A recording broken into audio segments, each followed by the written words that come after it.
రాత్రి వేళల్లో దేవుని మందిరంలో నిలబడగలవా? కీర్తనలు 134వ అధ్యాయం 1-3 వచనాలు. యెహోవా సేవకులారా, యెహోవా మందిరములో రాత్రి నిలుచుండు వారులారా, భూమి ఆకాశములను సృజించిన యెహోవా సీయోనులో నుండి నిన్ను ఆశీర్వదించునుగాక. ఆరాధించటానికి ఇంతకంటే మంచి టైం దొరకలేదా అని మీరు అనవచ్చు. రాత్రి వేళలో దేవుని మందిరంలో నిలబడుతున్నారట. ఆవేదనల చీకట్లో ప్రభువుని స్తోత్రించటం. అవును, అందులోనే దీవెన ఉంది. ఇదే విశ్వాసానికి సరైన పరీక్ష. నా పట్ల నా స్నేహితుడి ప్రేమ ఎలాంటిదని చూడాలంటే నా కష్టకాలమే తగిన సమయం.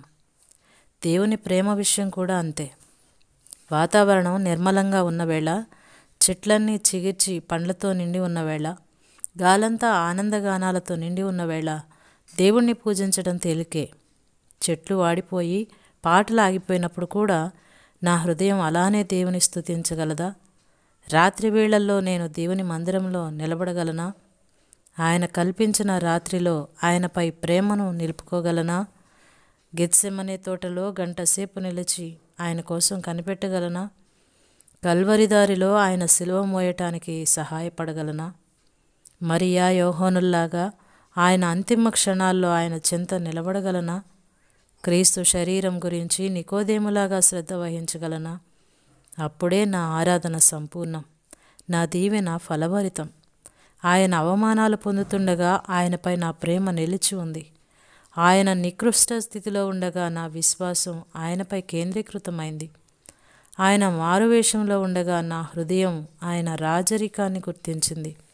చివరికి నాకు తెలిసింది, నాకు కావలసింది బహుమతి కాదు, బహుమతినిచ్చే దాత. రాత్రిలో ఆయన మందిరంలో నిలుచున్నానంటే ఆయన నేను స్వీకరించానన్నమాట. శాంతి సమాధానాలు కాదు, దేవుడే నా గమ్యం. దీవెనలు కాదు, వాటినిచ్చే దేవుడే. నడిపించే బాధ్యత ఆయనదే, నాది కాదు. ఏమి ఎదురైనా, ఏ దారైనా దేవునిలో గమ్యాన్ని వెదికింది విశ్వాసం. గమ్యం చేరుస్తాడని నిరీక్షించింది ప్రేమ.